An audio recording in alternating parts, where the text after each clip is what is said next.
goodness. Well, I'm amazed at just how many people are just knee-jerk reaction. And oh my God, it's the end of democracy. It's, and whining and bitching and moaning and going into depression and reactionary. But let me talk to you about something. There's something that Bashar said that we're not all so far apart. And he's absolutely right. Absolutely right about that. Everybody wants the same thing. They want to be able to be respected. Okay? They want a roof over their head. They want food in their stomach. They want opportunity for themselves, for their children, etc. Everybody. I don't care if you're MAGA, if you're, I don't care where you're from, what country you're from. I don't care what type of a, outlook you have. Everybody wants that. Every single person on this planet. Now, unfortunately, the Magatonians have been fed a load of fear. And they're told, you can't have that unless we get rid of these brown people. You can't have that unless, It's not that they want something different, but they're operating out of fear. Oh, crime, criminals, they're all rapists, okay? Not true. But they all want the same things that we want. And now, with Trumpenstein, the Orange Menace, being elected, okay, and the things they feared and they voted for, that they were fearing a raise in the grocery prices, etc. And he gave them a bunch of false promises.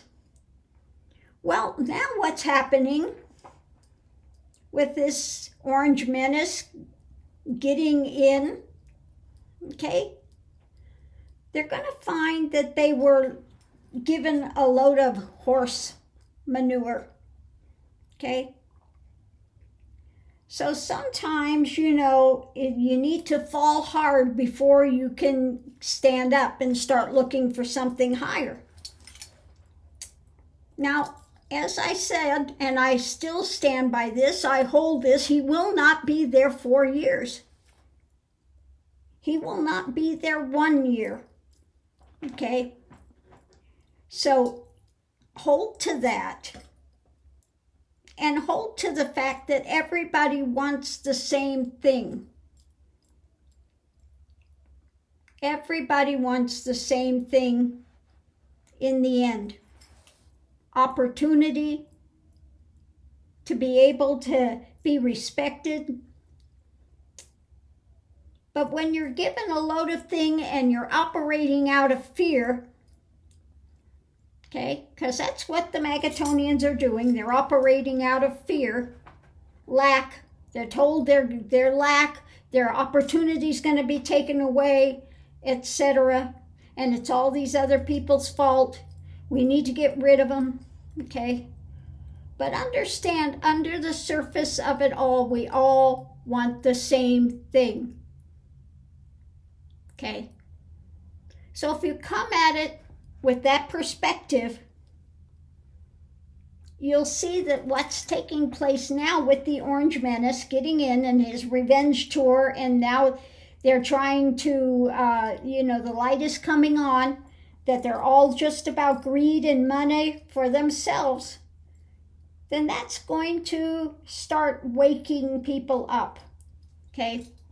And then there will be massive change coming into government, because people will see we never want this to take place again, and we can't go and trust somebody who is putting out fear when it's all by fear mode. Be afraid of this, be afraid of that, and oh my God, and all these false promises, but based on fear. Okay? So if you can look at it that way and come to terms rather than being angry and hating MAGA, okay? If you can have some compassion and see that they were voting out of fear and hate for something that they don't know. It's like the one guy that was a white supremacist.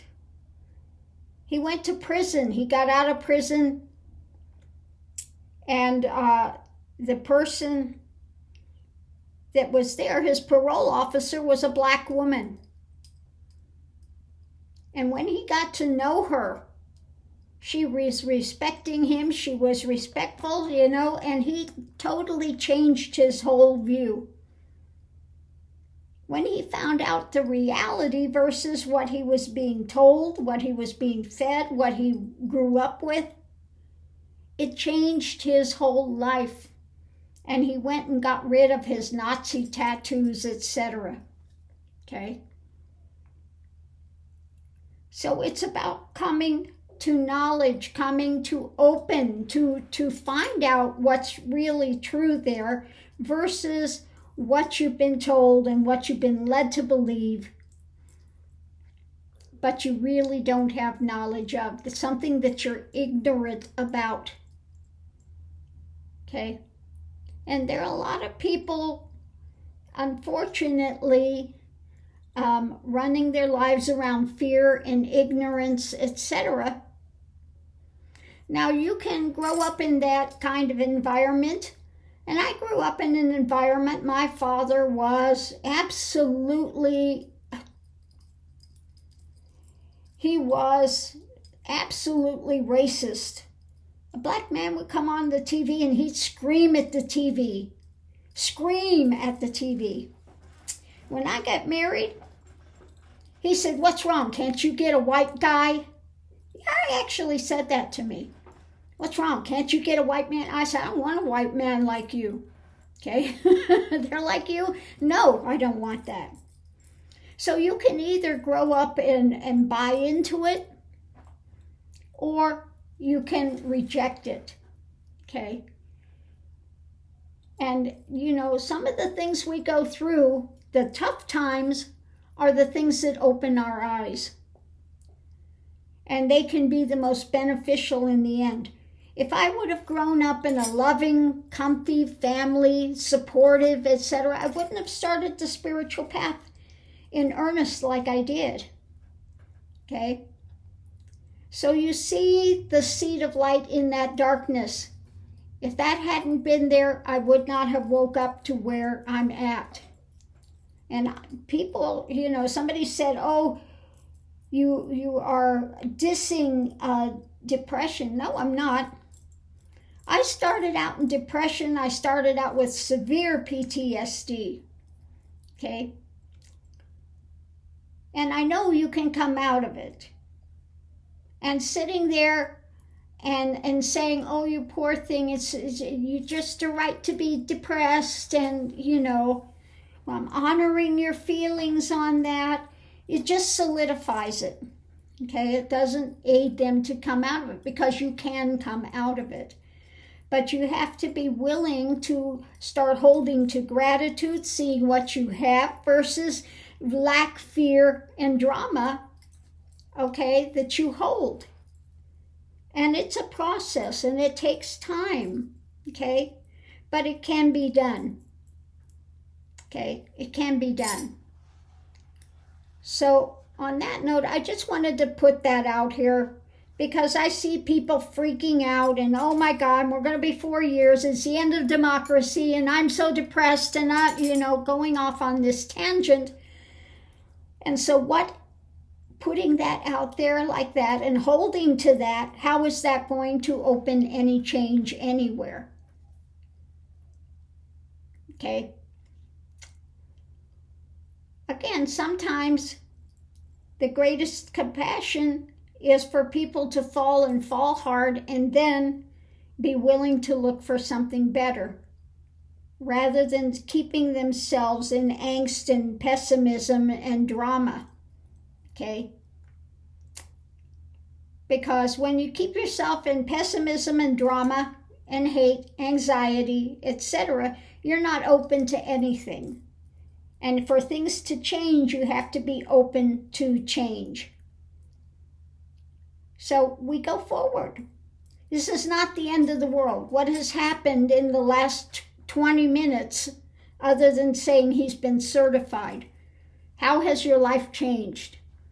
And with the changes that come in, then you roll with the punches and you go forward and you make it the best that you can for what you have. Okay? It's your attitude. It's how you perceive things, how you're willing to perceive things going forward, which make the change. Okay? So on that note, I'll leave that here. We'll see you online.